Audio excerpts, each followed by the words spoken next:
हमारा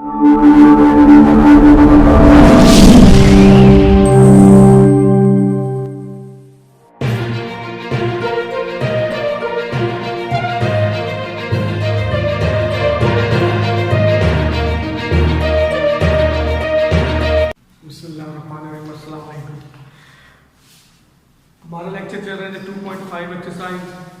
इसके question number 1 हमने कंप्लीट किया था। क्वेश्चन नंबर 2 इसमें है differentiate with respect to involve variable.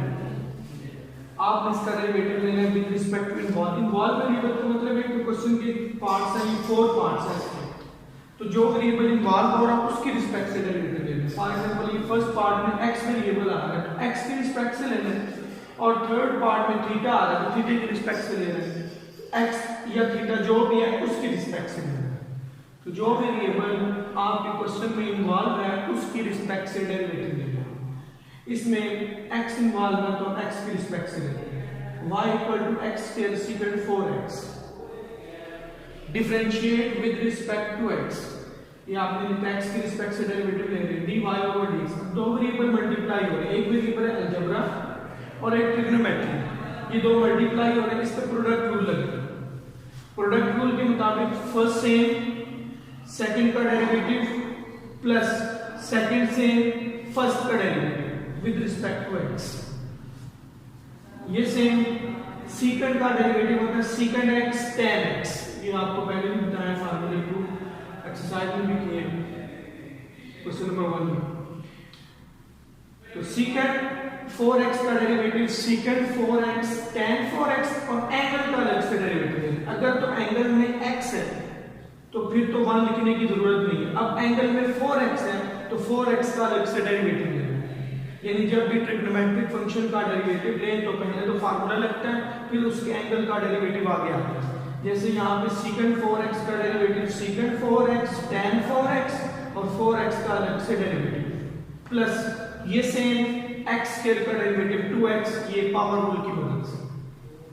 ये आपको पता है, काफी हम कर चुके हैं पिछले लेक्चर में। x स्क्वायर का डेरिवेटिव 2x सेम 4x का डेरिवेटिव 4, क्योंकि x का डेरिवेटिव 1 हो जाता है तो 4 1 are 4। अगर 4 कांस्टेंट अकेला होता तो फिर 0 होता। जब 4x के साथ आ रहा है x का 1 हो जाएगा, 4 सेम आ जाएगा तो 4 1 are 4।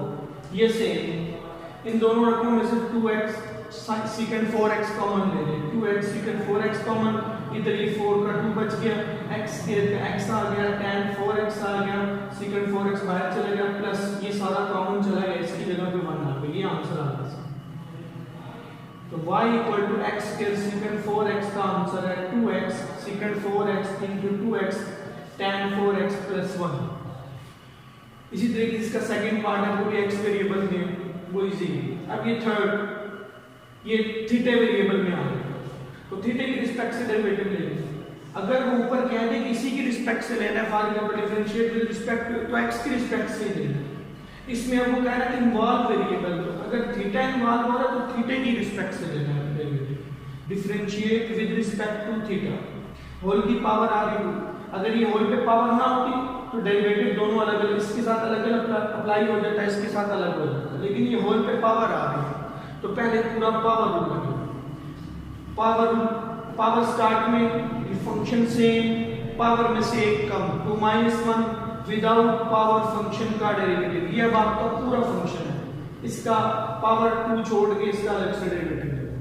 पावर रूल के मुताबिक पावर स्टार्ट में फंक्शन सेम, पावर में से एक कम, विदाउट पावर फंक्शन का डेरिवेटिव। फंक्शन है sin 2θ - cos 3θ। ये 2 सेम, ये सेम, 2 में से बन गया 1 sin। अब इसकी, अब ये अंदर अप्लाई होगा, इसके साथ अलग डेरिवेटिव अप्लाई होगा, इसके साथ अलग डेरिवेटिव। sin का डेरिवेटिव होता है cos, sin 2θ का डेरिवेटिव cos 2θ और एंगल का डेरिवेटिव 2 अलग से। एंगल का ट्रिग्नोमेट्री में अलग से डेरिवेटिव लेना होता है। 2θ का derivative 2 with respect to theta, cos 3θ का डेरिवेटिव -sin 3θ और एंगल का 3 अलग से, क्योंकि इसके एंगल में 3θ आ रहा है तो 3θ का डेरिवेटिव 3, क्योंकि थीटा का 1 हो जाता है।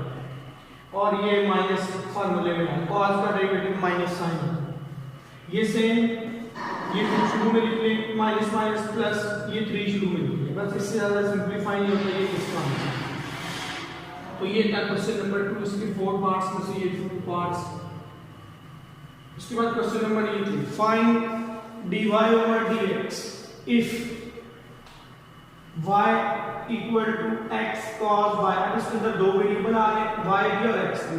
हमने किसकी रिस्पेक्ट से लेना है, ऊपर ये मेंशन कर रहा है dy over dx, यानी x की रिस्पेक्ट से डेरिवेटिव। अब क्वेश्चन देखिए ज्यादा y में आ रहा है, इधर भी y है इधर भी y, लेकिन हमने किसकी रिस्पेक्ट रखनी है, x की, क्योंकि ऊपर उसने मेंशन कर दिया x की रिस्पेक्ट से आप इसका डेरिवेटिव लेंगे। dy over dx, ये दो वेरिएबल मल्टीप्लाई हो गए x और y, उनके product rule first same second derivative plus second same first का डेरिवेटिव। ये सेम cos y का डेरिवेटिव माइनस sin y, और एंगल में y है, रिस्पेक्ट x की है, तो अलग से डेरिवेटिव लेना पड़ेगा। अगर तो इधर x होता यानी cos x होता तो फिर माइनस sin x सिर्फ लिखते, क्योंकि एंगल का x का 1 हो जाता है x की रिस्पेक्ट से।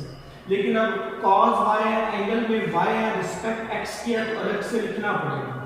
cos का derivative minus sin y, y का अलग से x की रिस्पेक्ट से डेरिवेटिव एंगल का, प्लस ये सेम x का x की रिस्पेक्ट से डेरिवेटिव 1, प्लस माइनस माइनस तरतीब के साथ लिखते हैं।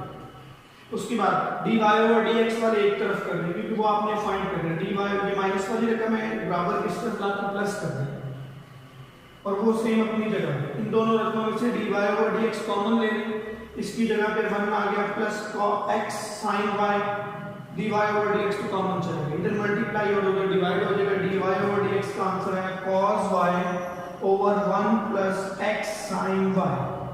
इसका सेकंड पार्ट भी इसी तरीके से है, उसमें भी बिल्कुल सेम यही थी। उसके बाद क्वेश्चन नंबर 4, इसके भी दो पार्ट हैं, ये एक पार्ट में किया हुआ, दूसरा भी बिल्कुल इसमें cos आ रहा है, दूसरे में इधर sin आएगा, और तरीका सारा ये है। इसमें ऊपर लिखा हुआ है कि find derivative with respect to x, यानी आपने डेरिवेटिव मालूम करना है x की रिस्पेक्ट से। Differentiate with respect to x dy over dx, cos का डेरिवेटिव माइनस sin। देखिए फार्मूला कब अप्लाई होता है, जब cos की पावर 1 है। ये फार्मूले तब लगते हैं, यहाँ पे जैसे cos sin में आ गया, इधर cos माइनस sin में चला जाए, जब एंगल की कोई भी पावर हो सकती है, लेकिन cos की अपनी पावर कितनी है, 1। तो cos का derivative minus sin, angle same, angle का अलग से डेरिवेटिव। cos के एंगल में आ रहा है 1 plus x over 1 plus 2x whole पे स्क्वायर, इसका अलग से डेरिवेटिव। cos का derivative minus sin, angle same, angle का सामने डेरिवेटिव। अब ये वाला हिस्सा माइनस sin वाला सेम लास्ट तक ऐसे ही चलता रहेगा। यहाँ पे आपको ये नजर आ रहा है कि दो वेरिएबल डिवाइड हो रहा है, क्वेश्चन रूल लगाते हैं, और मैंने यहाँ पे होल पे पावर के ऊपर रूट अलग कर दिया, नीचे रूट अलग कर दिया, ताकि क्वेश्चन रूल लगा सके। दो वेरिएबल डिवाइड हो रहे हैं तो क्वेश्चन रूल लगता है डेरिवेटिव। क्वेश्चन रूल होता है नीचे वाली रकम उसका स्क्वायर, नीचे वाली रकम ऊपर से, ऊपर वाली रकम का डेरिवेटिव माइनस ऊपर वाली रकम सेम, नीचे वाली रकम का डेरिवेटिव। यूवी में याद कर लें, या ये ऐसे याद कर लें कि नीचे वाली रकम का स्क्वायर, ये ऊपर सेम, ऊपर वाली रकम का डेरिवेटिव माइनस ऊपर वाली रकम सेम, नीचे वाली रकम का डेरिवेटिव।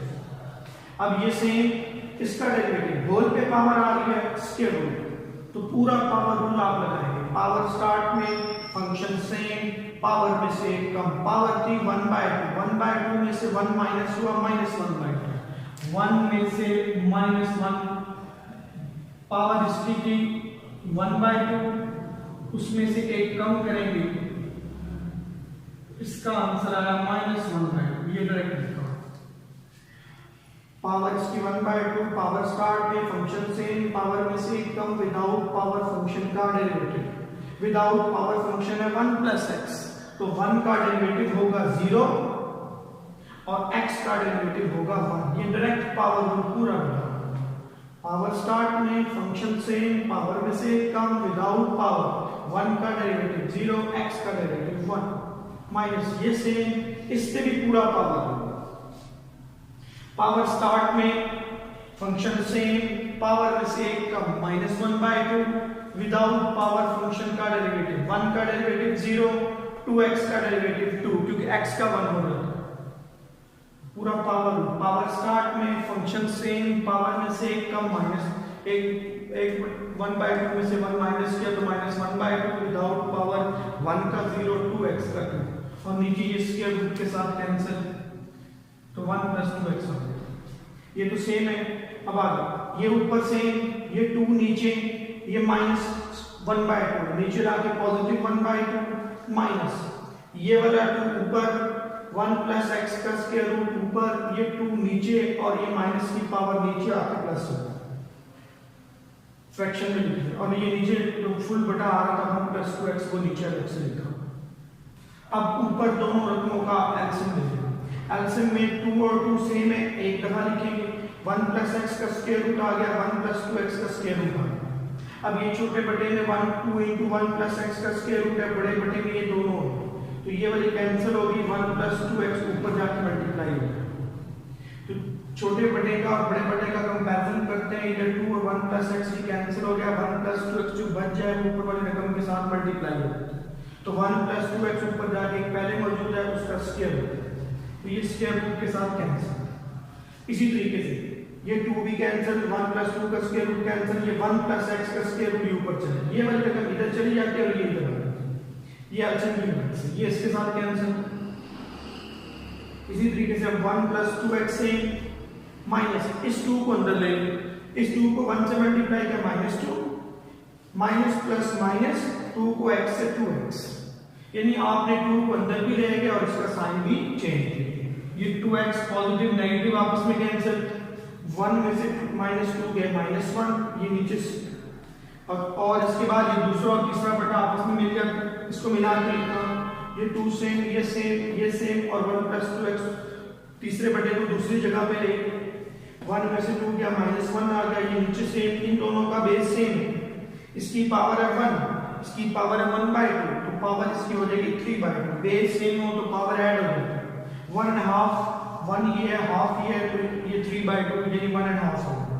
उसके बाद ये माइनस प्लस माइनस प्लस, ये साइन वाली रकम ऊपर लिखी और ये जो फ्रैक्शन में आ रही है नीचे लिखी।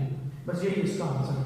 इसी तरीके से इसका ना सेकंड पार्ट, ये दोबारा से एक दफा समझ लें कि आपने इसका डेरिवेटिव लेना x के रिस्पेक्ट से, cos की पावर 1 आ रही है, एंगल कोई भी आ रहा है, एंगल से मतलब नहीं होता। cos का derivative minus sine, angle same, angle का अलग से डेरिवेटिव। अब एंगल पे होल की पावर आ रही है, पावर को अलग अलग करके दोनों पे क्वोशिएंट रूल लगाते हैं। क्वोशिएंट रूल के मुताबिक ये स्केल, फिर नीचे वाले ऊपर सेम, ऊपर का डेरिवेटिव माइनस ऊपर सेम, नीचे का डेरिवेटिव। यहाँ पे पावर 1/2 आ रही है, पूरा पावर स्टार्ट में फंक्शन सेम, पावर में से एक कम विदाउट पावर डेरिवेटिव। इसी तरीके से ये भी पूरा पावर रूल लगा दिया।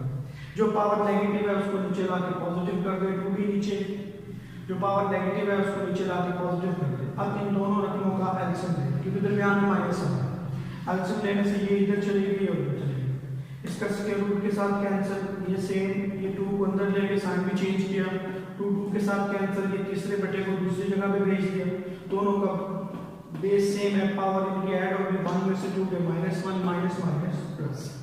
तो ये आज का लेक्चर था। तो इंशाल्लाह कमेंट्स लाइक शेयर किया करें, कोई बात पूछनी हो तो पूछ लिया करें। Thank you.